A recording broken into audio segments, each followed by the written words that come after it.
Hello,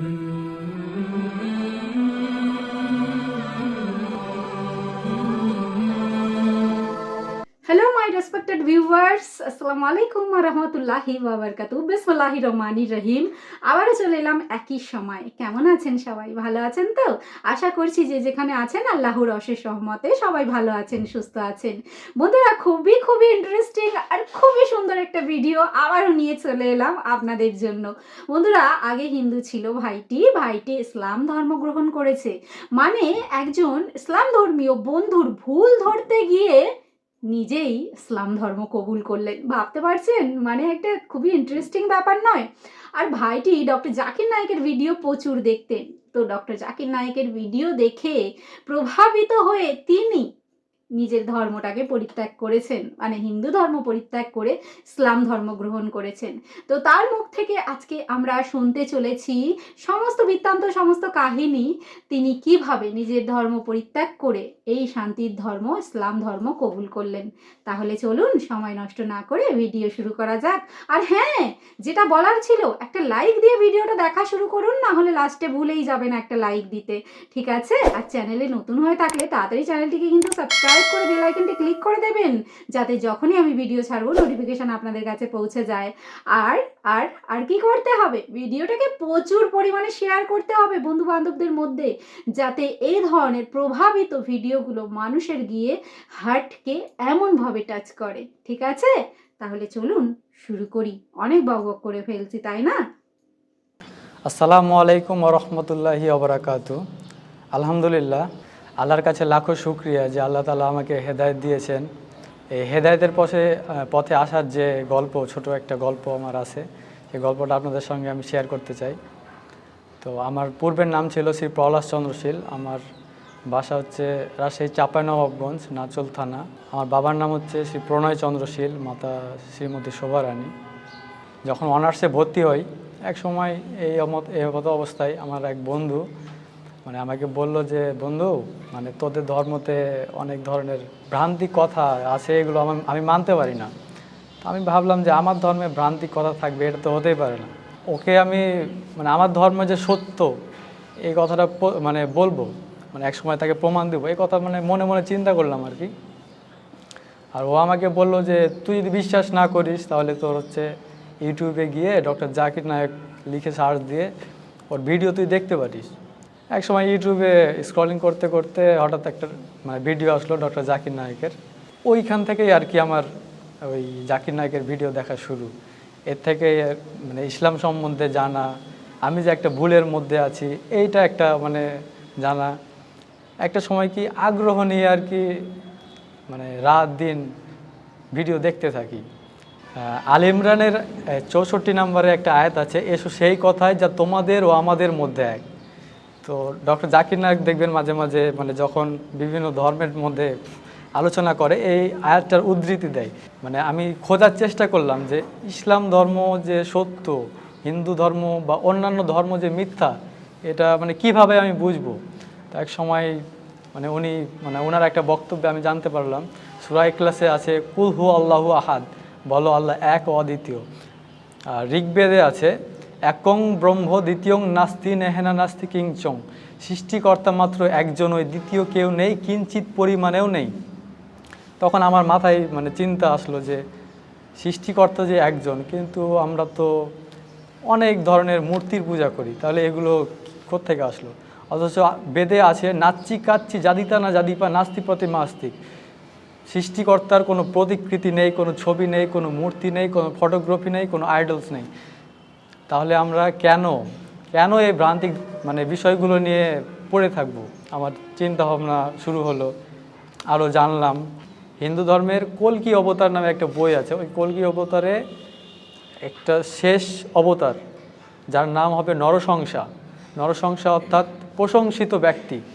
প্রশংসিত ব্যক্তিকে আপনি যদি আরবিতে নিয়ে যান তাহলে হবে মোহাম্মদ অর্থ হচ্ছে প্রশংসিত ব্যক্তি। ওই থেকে আর কি মনের মধ্যে একটা খটকা, যে আরেকটা মন্ত্র আমি পেলাম কল্কি অবতারে, লা ইলাহা হরিতি পাপং ইল্লো ইলাহা পরম পাদম জন্ম বৈকুণ্ঠ অপরিণীতি জপি নাম মোহাম্মদম। এখানে আল্লাহর কথা আছে, রাসূল সাল্লাল্লাহু আলাইহি সাল্লামের কথা আছে। তখন আর কি আমি পুরোপুরি শিওর হয়ে গেলাম। তারপরে আরও মন্ত্র আছে, হতারমিন্দ্র মহাসুরেন্দ্র অল্লং জ্যেষ্ঠং শ্রেষ্ঠং পরমং ব্রহ্মং অল্ল অল্ল রাসুল মোহাম্মদং অল্ল অল্ল লাল লিখিতং। এই ধরনের এই মন্ত্রগুলোতে আর কি কলকি অবতারে মোহাম্মদের, আমাদের যে নবী, শেষ নবী মোহাম্মদ সাল্লাল্লাহু আলাইহি সাল্লামের কথা আছে। এগুলো মানে ধীরে ধীরে মানে আমি বুঝতে পারলাম শুধু যে ইসলাম ধর্ম সত্য মানে এই কথাটা যাচাই করিনি যে খ্রিস্টান ধর্ম কেন সত্য নয়, বৌদ্ধ ধর্ম কেন সত্য নয়। সবগুলো ধর্ম যাচাই করতাম। বিভিন্ন পাদ্রীরা প্রশ্ন করতো ডক্টর জাকির নায়েককে, বিভিন্ন ধর্মের যাজকরা আসে প্রশ্ন করতো যে ডক্টর জাকির নায়েক যেসব উত্তর দিতেন কোরআন হাদিস থেকে, মানে মানে আশ্চর্যজনক। ইসলাম ধর্ম যে সত্য এটা যে তিনি বুঝিয়েছেন, মানে এই কথাটা মানে এইটা আমার মানে মাথায় গেঁথে গিয়েছিল। এরপরে আমি ইউটিউবে একটা চ্যানেল পেলাম হেদায়েতের পথে। এখানে গিয়ে এক আমার দিনী ভাই আব্দুর রহমান ভাইয়ের ওনার সাক্ষাৎকারটা আমি দেখলাম। আল্লাহর কসম, আল্লাহর কসম, এই ভিডিওটা দেখার পরে আমার মানে এই মুহূর্তে ইসলাম ধর্ম গ্রহণ করতে হবে এরকম একটা চিন্তা ভাবনা আর কি। ওনার নাম্বারটা নিলাম, নাম্বারটা নিয়ে ফোনে সেভ করে রাখলাম। তো তার পরের দিন আমি মাঠের মধ্যে গিয়ে ভাইকে ফোন দিলাম।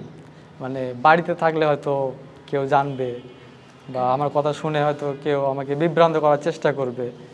তো আমি ফোন দিলাম ভাইকে, ভাইয়ের সঙ্গে যোগাযোগ হলো। তো ভাই আমাকে একটা প্রশ্ন করেছিল যে তুমি যে ইসলামে আসবা, তুমি কি ইসলামের প্রতি ঠিক থাকতে পারবা? তো আমি ওনাকে বলেছিলাম যে আপনার এই ইমানদীপ্ত সাক্ষাৎকার দেখলাম, এরপর আপনি যদি এত দূর পর্যন্ত আসতে পারেন তো আমি কেন পারবো না, আমিও তো একজন মানুষ। তো উনি বলল আচ্ছা ঠিক আছে। তারপরে ওনার কাছে আমি কলেমা শাহাদাত পড়লাম। ইসলাম ধর্ম গ্রহণ করার পরে প্রায় 3 মাস মতো বাসায় ছিলাম। হিন্দু থাকা অবস্থায় আমি প্রায় সব ধরনের পূজা করতাম, সব ধরনের উপাসনা পূজার বিভিন্ন কার্যকলাপে জড়িত থাকতাম। গ্রামের যত অনুষ্ঠান হতো মানে সবগুলোই আর কি পালন করার চেষ্টা করতাম, পালন করতামও। তো এই মতো অবস্থায় ইসলাম ধর্ম গ্রহণ করার পর আমি ওইগুলো থেকে ফিরে আসছি। একটা সময় পরিবার হয়তো হালকা বুঝতেছে যে একটা সময় এত কিছু পালন করতো এখন করে না, তো সন্দেহ করতো। তো একটা সময় হলো কি বাড়ি থেকে বলতো যে পূজা কর, আজকে সন্ধ্যার সময় তুই পূজা কর। তো জাস্ট মায়েরা হয়তো বাইরে কাজ করছে, আমি দরজা লাগাই দিয়ে পূজা না করে রুমের ভিতরে বসে থাকতাম। একটা সময় হতো কি আমাকে বলতো প্রসাদ খা, আমি প্রসাদটা মুখে নিয়ে হয়তো চিবাচ্ছি, বাসার বাইরে গিয়ে ফেলে আসলাম, আবার বাসার বাইরে থেকে অজু করে আসলাম। এভাবে আমার চলতে থাকে প্রায় 3টা মাস। একটা সময় দেখলাম যে আমার অজু করতেও যেন মানে খুব ভালো লাগছে। ওই সময় আমি মানে দিনের বেলা তো ওখানে নামাজ পড়ার কোনো সুযোগ নাই বাসায়, আর আমাদের মানে গ্রামটা হচ্ছে প্রায় অর্ধেক হিন্দু। ওখানে যে কারোর সঙ্গে শেয়ার করব সেই মানে সাহসটা পর্যন্ত আমি পাইনি। তো একটা সময় কি করতাম, বাসায় যখন সবাই ঘুমিয়ে যেত তখন আমি এশার নামাজটা অন্তত পড়তাম। তো এশার নামাজ পড়ার সময় মানে এত শান্তি লাগতো, এত ভালো লাগতো, আর কোনো কিছু মানে চিন্তার বাইরে ছিল। আমার রুমের জানালাটা খোলা আছে, আমি এশার নামাজ পড়ছি, এশার নামাজ তাসাহুদের বৈঠকে বসে আছি, সালাম ফিরালাম।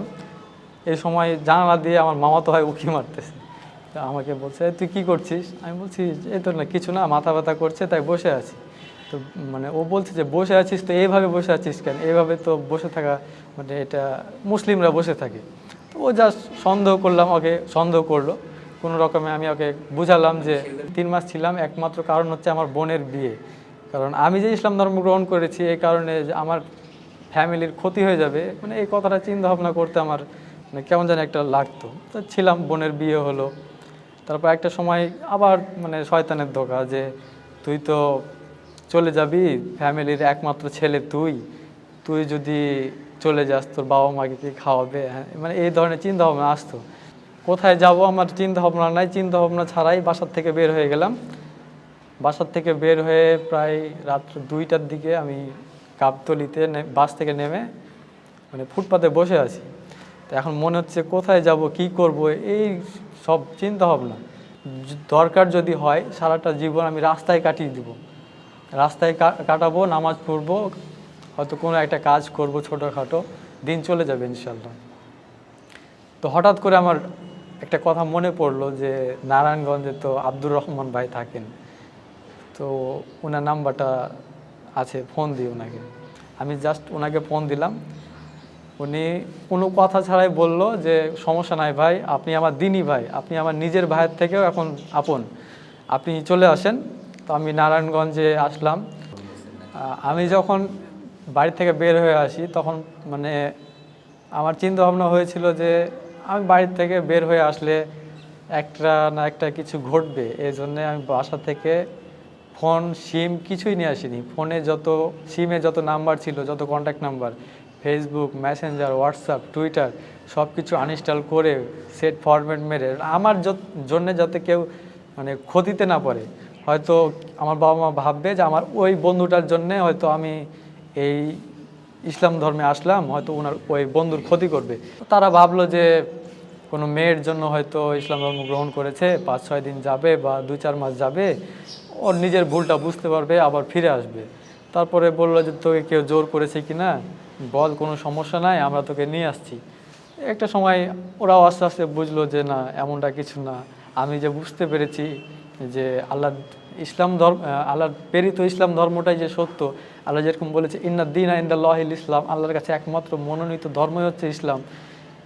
তারপরে তারা আস্তে আস্তে বুঝতে পারলো যে আমি মানে কোনো কিছু পাওয়ার লোভে আর কি ইসলাম ধর্ম গ্রহণ করিনি।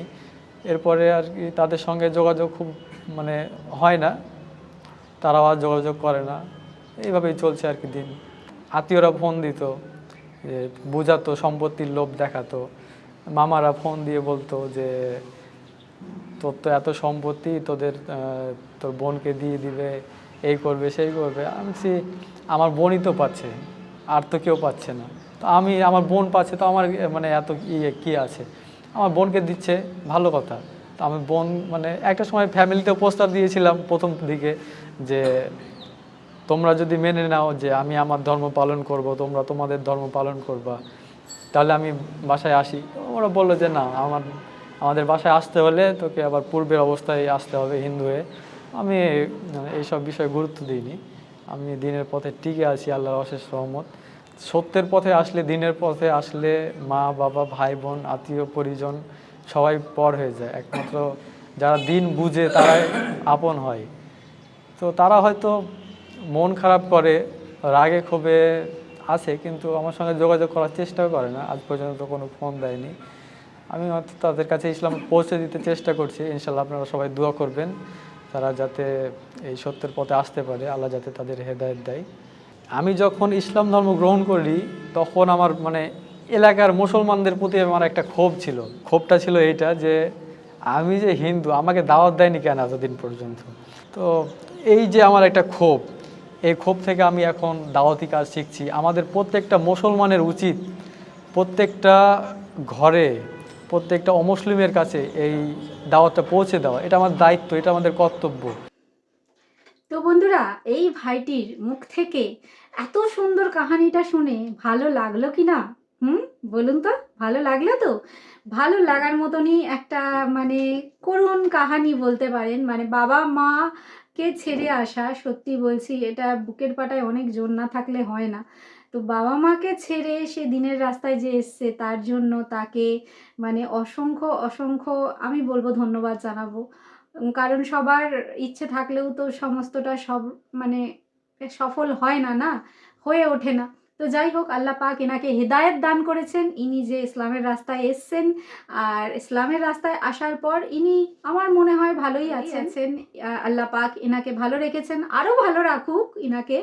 আর ইনি দিনের যে দাওয়াত মানুষের কাছে পৌঁছে দিক, আর মানুষ সত্যের রাস্তাটা, সত্যের দিনের রাস্তাটা চেনার চেষ্টা করুক, যে আসল দিন, আসল রাস্তা কোনটা, সেটা মানুষ জানার চেষ্টা অবশ্যই করুক। তো আজকে এই ভিডিওটা আপনাদের কেমন লাগলো? মানে এই ভাইটির হিন্দু থেকে মুসলমান হওয়া পর্যন্ত যে কাহানিটা ভাইটি বলল, তো আপনাদের যদি ভালো লেগে থাকে তাহলে অবশ্যই ভিডিওটাকে শেয়ার করতে হবে। ভিডিওটা যত মানুষের কাছে পৌঁছবে, মানুষের মনে তত গিয়ে এই জিনিসগুলো ধাক্কা মারবে, নক করবে, তাই না? তো অবশ্যই ভিডিওকে শেয়ার করবেন, কমেন্টে লিখবেন ভিডিওটা কেমন লাগলো, আর নতুন হয়ে থাকলে ওই যে বললাম অবশ্যই সাবস্ক্রাইব করে রাখবেন চ্যানেলটাকে। তো আজকে এই পর্যন্তই, পরবর্তী নতুন ভিডিওতে আবার দেখা হচ্ছে। আল্লাহ হাফেজ।